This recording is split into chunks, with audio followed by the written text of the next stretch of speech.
Hello दोस्तों, good morning all of you. आप लोगों को career point RD YouTube channel में स्वागत है। दोस्तों, अभी हम लोग भारत के जलवायु के बारे में जानकारी प्राप्त कर रहे हैं, जिसमें अभी तक हम लोग भारत एक उष्णकटिबंधीय मानसूनी देश है तथा भारत में वर्षा ऋतु की जानकारी प्राप्त कर चुके हैं। आज हम लोग भारत में शीत ऋतु में मौसम की क्रिया विधि के बारे में जानकारी प्राप्त करेंगे। यानी भारत में शीत ऋतु में मौसम की क्रिया विधि के बारे में जानकारी प्राप्त करेंगे। तो चलिए आप लोग भी स्टार्ट हो जाइए। आप लोग कॉपी कलम ले लीजिए, लिखना स्टार्ट कर दीजिए। ये मेंस का टॉपिक है और ध्यान से पढ़िए, उसको नोट कर लीजिए, बार बार कितना दिखेगा। तो चलिए शुरू करते हैं। जाड़े के मौसम में आप लोग स्टार्ट कर दीजिए लिखने के लिए। जाड़े के मौसम में हिमालय के उत्तर में, जाड़े के मौसम में हिमालय के उत्तर में आमतौर पर मध्य एशिया, तिब्बत, चीन में धरातल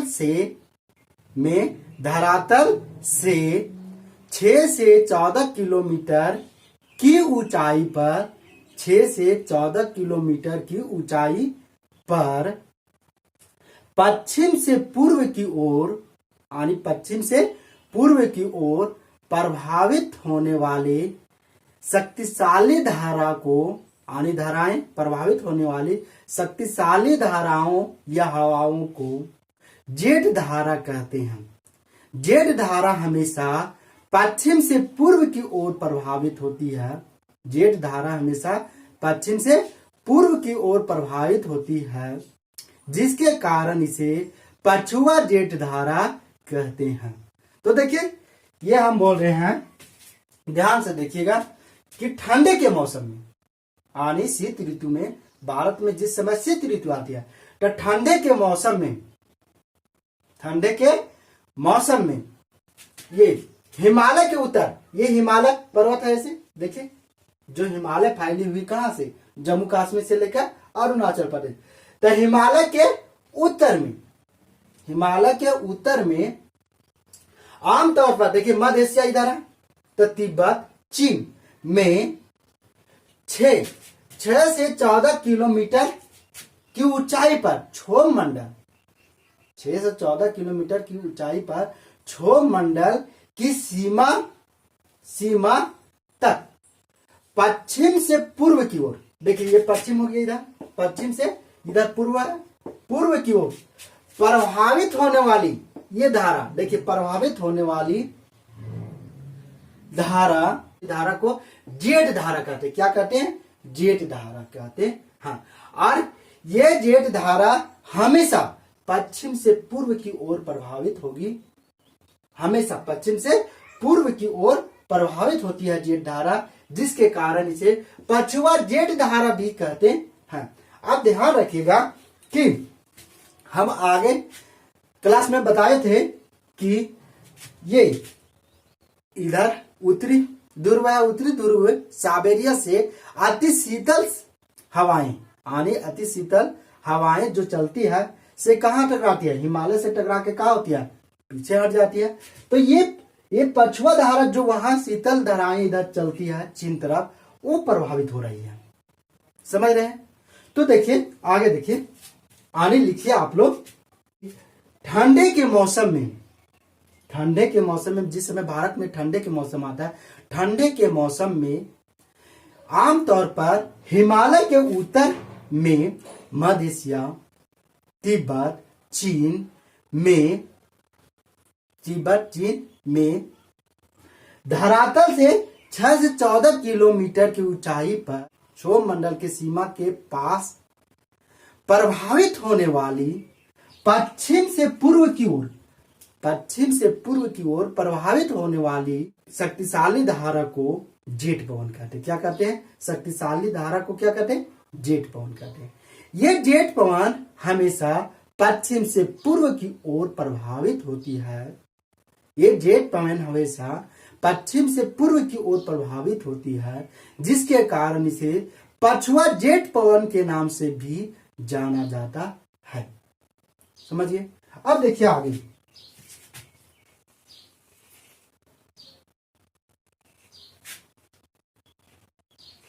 विषुवत रेखा ही है, कर्क रेखा, मकर रेखा, रेखा ये 23.5 डिग्री, ये भी 23.5 डिग्री है ना। यानी कर्क रेखा विषुवत रेखा के उत्तर में, मकर रेखा विषुवत रेखा के दक्षिण में। तो हम लोग यहां पढ़ रहे हैं शीत ऋतु में मौसम की क्रिया विधि। जब सूर्य शीत ऋतु में दक्षिणायन होने के कारण, जब सूर्य शीत ऋतु में दक्षिणायन होने के कारण, जिस समय ठंडा का मौसम इधर आता है तो ये सूर्य की किरण किधर प्रभावित होती है, तो दक्षिण साइड चली जाती है। तो देखिए यहां सूर्य है, तो यहां उत्तर भारत में या भारत में ये मान के चलिए सूर्य है, ये रहा सूर्य, सूर्य है, इसकी किरणें, तो ये बोला जा रहा है आगे सूर्य है, ये मकर रेखा पर सीधे पड़ रही, ये बोला जा रहा है कि शीत ऋतु में जब सूर्य दक्षिणायन होता है तो सूर्य की किरणें और सूर्य की लंबवत किरणें मकर रेखा पर सीधे चमकती है। लिखिए आप लोग, जब सूर्य शीत ऋतु में दक्षिणायन होता है तो सूर्य की लंबवत किरणें मकर रेखा पर सीधे चमकती है, जिसके कारण मकर रेखा पर निम्न दाब का केंद्र बन जाता है। देखिए यहां निम्न दाब का केंद्र बन रहा है, सूर्य की लंबवत किरणें कहां पड़ रही, मकर रेखा पर।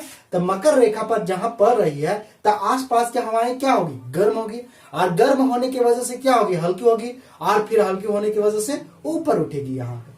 तो यहाँ निम्न वायु दाब का क्षेत्र बनेगा, निम्न वायु दाब का क्षेत्र। अब कैसे निम्न वायु दाब का क्षेत्र बनता है हम आगे की क्लास में चर्चा करेंगे इसके बारे में। अब आगे लिखिएगा, सूर्य जब दक्षिणायन होता है तो उसके साथ साथ पछुआ धारा भी दक्षिण की ओर प्रभावित होती है। सूर्य जब दक्षिणायन होता है तो पछुआ जेठ पवन भी साथ साथ दक्षिण की ओर प्रभावित होती है, यानी दक्षिण की ओर खसकती है, दक्षिण की ओर प्रभावित होती है। परिणाम स्वरूप हिमालय पछुआ जेठ पवन के मार्ग में आ जाता है। परिणाम स्वरूप हिमालय पछुआ जेठ पवन के मार्ग में आ जाता है, जिसके कारण पछुआ जेठ पवन दो धाराओं में विभक्त हो जाती है। जिसके कारण पछुआ जेठ पवन दो शाखाओं या धाराओं में विभक्त हो जाती है। देखिए जिस समय उत्तर भारत यहां था, उत्तर भारत में सूर्य की किरणें उत्तरायण जिस समय थी सूर्य, उस समय उत्तर भारत में पड़ रही थी, तो निम्न दाब का क्षेत्र यहां बन रहा था पश्चिमोत्तर भारत में। इसकी चर्चा हम आगे करेंगे, लेकिन ये जब यहां बन रहा था पश्चिमोत्तर भारत में सूर्य किरणें, तो जैसे जैसे सूर्य है दक्षिणायन होते गया, तो दक्षिणायन हो गया तो मकर रेखा पर आ गया, यानी कर्क रेखा पर जिस समय सूर्य मान के चलिए यहां उत्तरायण के समय कर्क रेखा पर पड़ रहा था सूर्य की किरणें, तो उस समय यहां गर्मी थी। लेकिन यहां भारत, उस समय भारत भी कर्क रेखा के बीचों बीच कर्क रेखा गुजरी हुई ना, तो कर्क रेखा के बीच थी सूर्य, उस समय क्या था, यहां गर्मी का मौसम था। लेकिन जैसे सूर्य ये यहां से दक्षिणायन होने लगा ऐसे, तो यहां जब पहुंचा दक्षिण में मकर रेखा पर, तो इधर शीत ऋतु हो गई।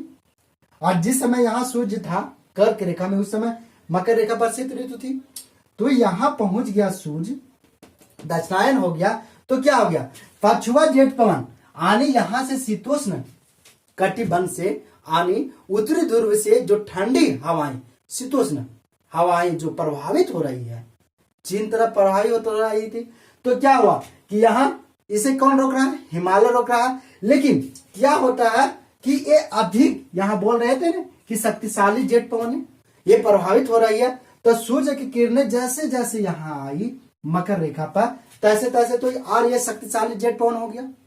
तो वही बोल रहा है कि सूर्य जब दक्षिणायन होता है तो उसके साथ साथ पछुआ जेठ पवन, देखिए ये पछुआ जेठ पवन या जेठ पवन भी धीरे धीरे दक्षिणायन हो जाती है। यानी यहां जो प्रभावित हो रही थी, अब देखिए आपको ये भी पता होगा कि जैसे ये बलवान है, दो लोग लड़ रहे हैं तो देखते हैं ना कि जिसको ताकत होता है वो हरा लेता है, पतला दुबला आदमी को हरा लेता है ना। तो दो बलवान रहेगा तो वो जो नॉर्मल रहे वो व्यक्ति हारेगा ही। उसी प्रकार से यहाँ पर जेठ पवन जो शक्तिशाली है, यानी ठंडी धाराएं है, बहुत शक्तिशाली है। तो जैसे ये सूर्य है सो ये दक्षिणायन होता है, तैसे ये सबके वर्चस्व बढ़ जाता है। तो वही बोला जा रहा है, जब सूर्य दक्षिण की ओर प्रभावित होती है तो पछुआ जेठ पवन या जेठ धारा भी दक्षिण की ओर खिसकने लगती है, धीरे धीरे खिसकने। परिणाम स्वरूप पछुआ जेठ पवन के मार्ग में हिमालय आ जाता है। क्या होता है? हिमालय आ जाता है। तो हिमालय तो खड़ा है, एक जगह अडिग है, तो हिमालय आ जाने के कारण पछुआ जेठ पवन दो शाखाओं या धाराओं में विभक्त हो जाती है। कितने? दो शाखा में विभक्त हो जाती है। तो एक शाखा को क्या बोला जाता है? तो देखिए इसकी शाखा का क्या नाम है? जो ये विभक्त हो रही है, एक देख रहे हैं इसका शाखा, दो शाखाओं में पछुआ जेठ पवन विभक्त हो जा रही, एक ऊपर की उत्तर की ओर एक शाखा, एक दक्षिण की ओर शाखा। तो पहला शाखा बोला जाता है पछुआ जेठ की उत्तरी शाखा, और इसे बोला जाता है पछुआ जेठ पवन की, पछुआ जेठ पवन की दक्षिणी शाखा।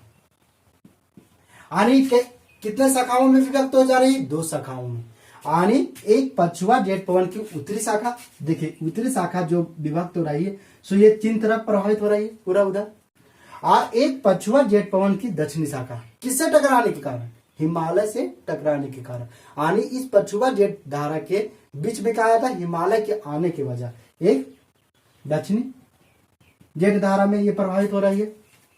अब देखिए हम लोग को ये इसके बारे में नहीं पढ़ना, पछुआ जेठ पवन की उत्तरी शाखा जो है चीन में चल गई, हम लोग को इसके बारे में जाना है पछुआ जेठ पवन की दक्षिणी शाखा। तो शुरू कीजिए। पछुआ जेठ पवन की दक्षिणी शाखा हिमालय के दक्षिण में, पछुआ जेठ पवन की दक्षिणी शाखा हिमालय के दक्षिण में प्रभावित होते हुए उत्तर भारत के मैदानी भागों के ऊपर पश्चिम से पूर्व की ओर प्रभावित होती है। क्या लिखना है? देखिए सबसे पहले यहां देखिए, पछुआ जेठ पवन की दक्षिणी शाखा हिमालय के दक्षिण में प्रभावित होते हुए उत्तर भारत के मैदानी क्षेत्रों के ऊपर पश्चिम से पूर्व, देखिए पश्चिम से ही प्रभावित हो रही, पश्चिम से पूर्व की ओर प्रभावित हो रही, तो पश्चिम से पूर्व की ओर प्रभावित होती है। किधर? पश्चिम से पूर्व की ओर प्रभावित होती है, जिसे पछुआ जेठ पवन की दक्षिणी शाखा कहते हैं। तो दक्षिणी शाखा कहेंगे, इसको कहेंगे ना। अब आगे लिखिए, वास्तव में पछुआ जेठ पवन की दक्षिणी शाखा के कारण ही भारत में जाड़े का मौसम आता है। यानी ये भारत में जाड़े के मौसम का महत्वपूर्ण भूमिका निभाती। कौन? पछुआ जेठ पवन। यानी ये देखिए ये ठंडी मौसम है ना, ठंडी धाराएं चल रही है, तब भारत में शीत ऋतु में ये पछुआ जेठ पवन अगर इधर प्रवेश नहीं करती तो भारत में असल जो ठंडा लगता है वो नहीं आ पाता। तो ये मुख्य भूमिका पछुआ जेठ पवन की दक्षिणी शाखा ही जो भारत में ठंड या शीत ऋतु लाने का महत्वपूर्ण भूमिका निभाती है। कौन? पछुआ जेठ पवन। अब आगे लिखिएगा, पछुआ जेठ पवन जो अपने साथ पश्चिमी विक्षोभ, अब देखिए यहां पश्चिमी विक्षोभ आ गया भाई।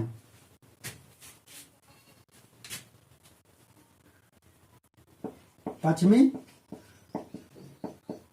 इसकी चर्चा हम पहले कर चुके हैं, ये तो जाना पर है ना आप लोग को। मानसूनी हवा है तो पछुआ जेट पवन अपने साथ पश्चिमी विक्षोभ यानी मानसूनी हवा को साथ भारत में प्रवेश करा दे दिया। यानी ये पश्चिमी विक्षोभ है, मानसूनी हवा है, हम आगे चर्चा कर चुके हैं मानसूनी हवा में। और ये मानसूनी हवा कहां से आ रही है? भूमध्य सागर से, यानी शीतोष्ण चक्रवात है पश्चिमी विक्षोभ, लेकिन यहां पश्चिमी विक्षोभ के नाम से होता है, नाम पड़ता है। तो ये धारा यहां क्या करती है? ये शक्तिशाली पछुआ जेट पवन कैसे शक्तिशाली है, तो इधर इसका अवरोध है, तो ये तो पश्चिमी विक्षोभ की तरफ जाना चाहता है। ये हवाएं जो भूमध्य सागर से प्रभावित होती है, ये धाराएं या ये पवन पश्चिमी विक्षोभ जो भूमध्य सागर से प्रभावित होती है, वो प्रभावित होते हुए आती है। लेकिन ये क्या होता है कि यहाँ आती है, लेकिन ये इधर भी जाना चाहती हवा है, लेकिन इसका प्रकोप क्या है? यहाँ ठंडी हवा और पछुआ जेट पवन की शक्तिशाली पछुआ जेट पवन यहाँ विराजमान है। इसके वजह से ये पश्चिमी विक्षोभ क्या है कि इसी के साथ मिलकर भारत में प्रवेश कर जाती। किसके साथ मिलकर? पछुआ जेट पवन की दक्षिणी शाखा से मिलकर ये पश्चिमी विक्षोभ भारत में प्रवेश कर जाती। तो लिखे पछुआ जेट पवन जो अपने साथ पश्चिमी विक्षोभ को भारत में प्रवेश करा देती है, और यह एक वर्षा कराने वाली मानसूनी हवा है। हाँ, वर्षा जिसके कारण भारत में वर्षा होता है। अब आगे लिखिएगा पश्चिमी विक्षोभ। पश्चिमी विक्षोभ जो एक शीतोष्ण चक्रवात है, ये तो जान ही रहे कि पश्चिमी विक्षोभ एक शीतोष्ण चक्रवात है। इसकी उत्पत्ति यहां भी लिख लीजिए, पश्चिमी विक्षोभ एक शीतोष्ण चक्रवात है। इसकी उत्पत्ति भारत के पश्चिम में भूमध्य सागर में शीतोष्ण चक्रवात के रूप में होता है। ये शीतोष्ण चक्रवात भूमध्य सागर से प्रभावित होने के बाद काला सागर और कास्पियन सागर के ऊपर से प्रभावित होने के कारण ये आर्द्रता ग्रहण कर लेती है। किससे? कास्पियन सागर से और काला सागर से। ये पश्चिमी विक्षोभ धारा जो नमी युक्त धारा होती है, और ये पश्चिमी विक्षोभ हवाएं भारत में पछुआ जेट पवन द्वारा प्रवेश करा दी जाती है, और पश्चिमोत्तर भारत में खूब वर्षा होती है। अब आगे लिखिएगा, पश्चिमी विक्षोभ जिस समय भारत में वर्षा कराती है, पश्चिमी विक्षोभ जिस समय भारत में वर्षा कराती है, उस समय भारत में शीत ऋतु, उस समय भारत में शीत ऋतु का समय होता है, और उस समय भारत में या उस समय भारत में रवि का मौसम होता है, यानी रवि का फसल लगाए जाते हैं। तो रवि फसल आप जानते हैं ना, गेहूं हो गया, आलू हो गया, सरसों हो गया, मटर हो गया, ये सब क्या है? रवि फसल। तो उस समय जिस समय ये पश्चिमी विक्षोभ से वर्षा भारत में हो रही है, उस समय भारत में कैसा मौसम चलता है? रवि का मौसम, रवि का काल रहता है, यानी उस समय फसल बोने के लिए, जिसके कारण पश्चिमी विक्षोभ जो पश्चिमी विक्षोभ है, सो उसके कारण किसे? रवि फसल के कारण, जिसके कारण पश्चिमी विक्षोभ पहाड़ी क्षेत्रों में, यानी जम्मू कश्मीर केंद्र शासित प्रदेश, लद्दाख केंद्र शासित प्रदेश, हिमाचल प्रदेश, उत्तराखंड राज्यों में सेब के लिए लाभदायक है। तो क्या है? जम्मू कश्मीर में सबसे ज्यादा, हिमाचल प्रदेश में सेब होता है ना खेती। तो उस समय जो वर्षा होती है पश्चिमी विक्षोभ के कारण, वो किस लिए लाभदायक होता है? सेबों के लिए, फलों के लिए लाभदायक होता है। तथा आगे दिल्ली, पंजाब, हरियाणा, उत्तर प्रदेश में गेहूं की फसल के लिए अति लाभदायक सिद्ध होता है। कौन? पश्चिमी विक्षोभ से होने वाली वर्षा। यानी आपको ये पूछ दिया जाए कि भारत में सबसे अधिक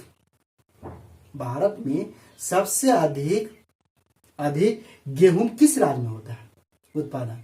तो किस राज्य में? उत्तर प्रदेश में।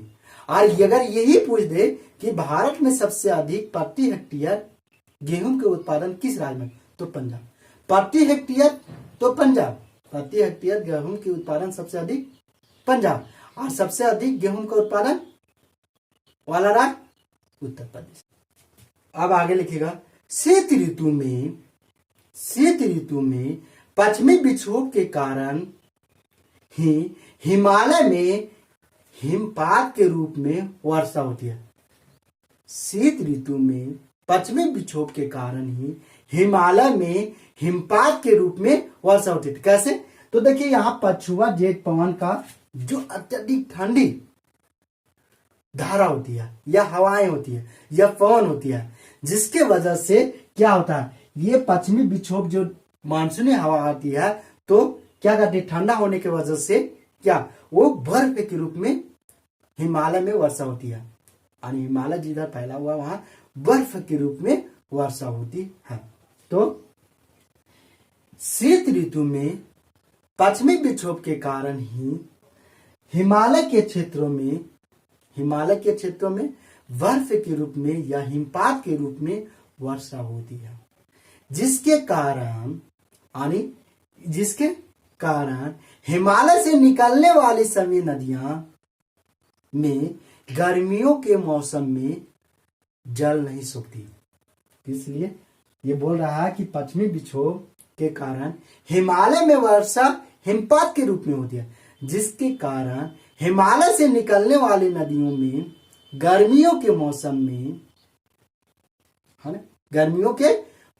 में जल नहीं सूखती, क्योंकि ये हिमपात के रूप में यहाँ वर्षा हो रही है। तो देखिए हिमपात के रूप में यहाँ वर्षा होने की वजह से कहा जाता है, ये भी सुने होंगे कि गंगा नदी में बाढ़ बरसात के मौसम से अधिक गर्मी में आता है। क्योंकि देखिए यहाँ तो हिमालय से निकलने वाली नदियों में तो बरसात में बाढ़ तो आती ही है, लेकिन गर्मी के मौसम में बर्फ के पिघलने के कारण बरसात से भी अधिक बाढ़ गर्मियों के मौसम में आती है। समझ गए? यानी ये हिमपात के रूप में यहां जानते हैं कि 0 डिग्री पर पानी बर्फ बन जाता है। तो यहाँ अति शीतल हवाएं हैं, प्रभावित हो रही पछुआ, और इधर से मानसूनी हवाएं जा रही। आप देखते हैं फ्रिज में डाल दीजिए पानी को तो क्या होता है, बर्फ बन जाता है। उसी प्रकार से अधिक ठंडा होने की वजह से ये पानी क्या होता है, हिमपात के रूप में। इसीलिए कहा जाता है ठंडे के मौसम में कि बर्फबारी हो रहा है। कहा? जम्मू कश्मीर लद्दाख में, यानी वहां बर्फ गिर रहे हैं। तो कई दिन तक क्या होता है कि रोड भी ढक जाता है, बर्फ इतना गिरता है कि पता ही न चलता है कि वहां हिमाचल प्रदेश में या तो जम्मू कश्मीर हिमालय के क्षेत्रों में कहां पर रोड है, किधर से जाया जाए। इसीलिए ये होता है। अब आगे देखिए, हम लोग पश्चिमी विक्षोभ देख रहे थे। आने शीत ऋतु में जो वर्षा भारत में होती है जो 2 पवनों से होती है, यानी 2 मानसूनी हवाओं से होता है। एक तो पश्चिमी विक्षोभ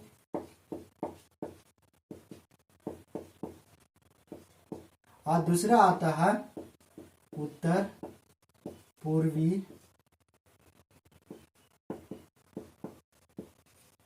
मानसूनी हवा। ठीक है, उत्तर पूर्वी मानसूनी हवा से होता है।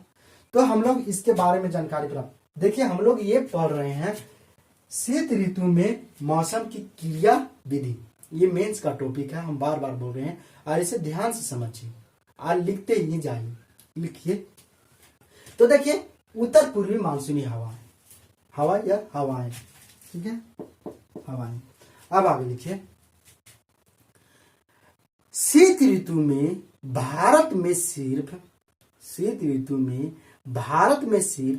पश्चिमी विक्षोभ से ही वर्षा नहीं होती है। शीत ऋतु में भारत में सिर्फ पश्चिमी विक्षोभ से वर्षा ही नहीं होती है, बल्कि उत्तर पूर्वी मानसूनी हवा से भी वर्षा होती है। शीत ऋतु में जहां उत्तर भारत तथा हिमालय के क्षेत्रों में पश्चिमी विक्षोभ से वर्षा होती है। शीत ऋतु में जहां उत्तर भारत तथा हिमालय में पश्चिमी विक्षोभ से वर्षा होती है, वहीं उत्तर पूर्वी मानसूनी हवाओं से पूर्वी घाट तथा कोरोमंडल तट तमिलनाडु में खूब वर्षा होती है। किससे? उत्तर पूर्वी मानसूनी हवाएं। तो उत्तर पूर्वी मानसूनी हवाएं ठंडा के दिनों में ही शीत ऋतु में इधर से प्रभावित होती है और बंगाल के खाड़ी से ये आर्द्रता ग्रहण करती है और यहाँ वर्षा।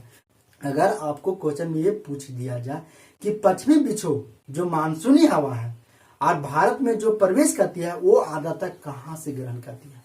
तो देखिए ये शीतोष्ण चक्रवात है और कहाँ उत्पन्न होता है? भूमध्य सागर से। और ये आर्द्रता ग्रहण करती है काला सागर और कैस्पियन सागर से और वहां से प्रभावित होते हुए ये आती है यहाँ हिमालय के पास।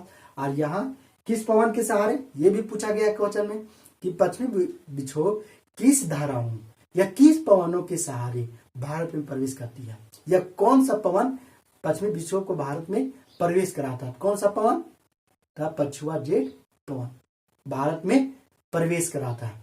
ध्यान रखिए, आपको एक एक पॉइंट पर ध्यान रखना पड़ेगा, तब कहीं सक्सेस कीजिएगा। ऐसे नहीं सिर्फ देख लिए समझिए ही नहीं तो वो नहीं होगा। आप लोग पढ़िए। Thank you. और अगले क्लास में हम शीत ऋतु में मौसम की क्रिया विधि के बारे में ही आगे जानकारी देंगे। इसके बारे में ये वीडियो लंबा हो जाएगा, इसकी वजह से हम आगे आप लोग को बताएंगे। Thank you.